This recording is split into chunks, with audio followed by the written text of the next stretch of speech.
जिक्र जब आदि मानव का होता है तो जेहन में एक डरावने मानव जिसके बड़े बाल व दांत और बड़े नाखून होते हैं उसकी तस्वीर मन में उभरती है, जो कई लाख साल पहले यहाँ हमारे पूर्वजों के रूप में अस्तित्व में रहे थे।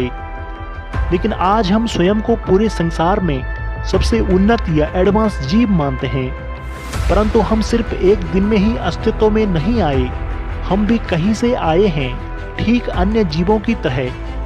हम होमो सैपियंस हैं। बहुत से वैज्ञानिकों ने सर्वप्रथम ऑस्ट्रोपिथिकस को हमारे पूर्वजों के रूप में सहमति दी थी।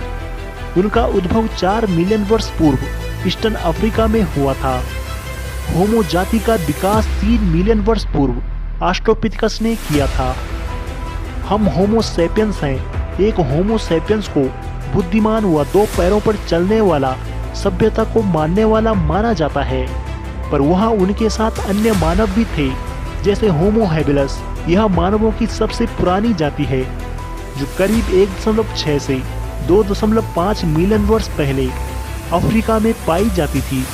होमो इरेक्टस 1 से 8 मिलियन वर्ष पूर्व जीवित रहे थे।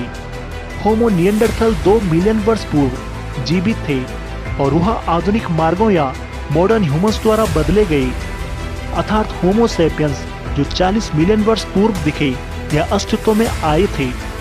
कहा जाए तो बहुत सी मानव जातियां विलुप्त यानी खत्म हो गई है। होमो जाति के सिर्फ हम ही एक सदस्य बचे हैं जो जीवित हैं। हालांकि लोग अलग अलग हैं, जैसे त्वचा का रंग, आंखों का रंग, यहाँ तक कि शक्ल भी अलग हो सकती है, परंतु आज जीवित सभी मानव एक ही जाति के हैं। होमो सैपियंस हमारे पूर्वज अफ्रीका में रहते थे। अब हमारा शरीर भी क्रमागत उन्नति का एक उदाहरण है। हमारे पास अनुबंध या अपेंडिक्स था, जो कि अब एक अक्रिय अंग है, परंतु शाकाहारी जैसे खरगोश, गाय के पाचन में यह एक महत्वपूर्ण भूमिका निभाता है।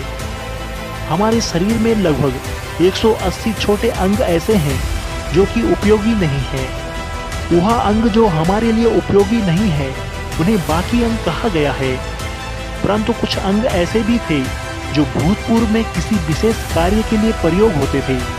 इसका अर्थ है कि हम में क्रमागत उन्नति हुई है, और कहा जाए तो हमारे अंदर क्रमागत उन्नति या क्रमिक विकास अब भी जारी है और यह आगे भी जारी रहेगा।